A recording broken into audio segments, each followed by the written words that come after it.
You know, when you see a story and you're like, well, that's not how I want my life to end. Yeah, that's King Saul's entire life. So Saul's army is getting absolutely crushed by the Philistines.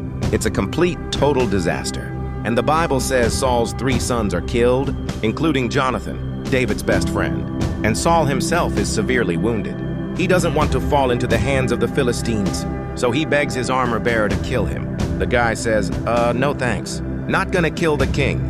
So Saul, in what was probably a final act of desperate pride, falls on his own sword and dies. And just in case you didn't know he was dead, the Philistines cut off his head, strip him of his armor, and hang his body on a wall. It's a completely brutal, humiliating end.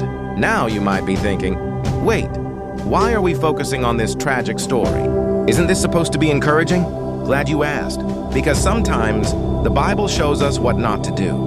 Saul's tragic end is a definitive answer to a question we all wrestle with. What are the consequences of a life lived in disobedience and pride? The answer is not glory, but shame.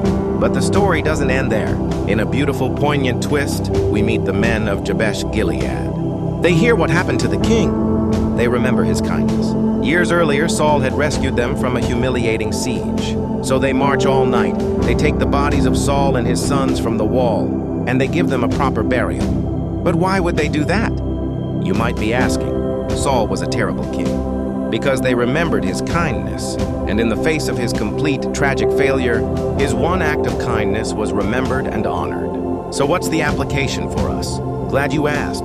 First, your life is not defined by your title or your power. Saul, the king, died a humiliating death because he chose to live for his own pride, not for God. Second, your life is defined by the legacy you leave behind. Saul's one act of kindness was more powerful than his entire corrupt reign.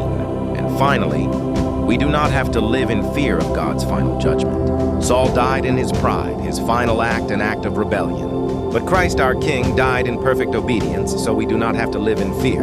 We have a king who took our judgment upon himself.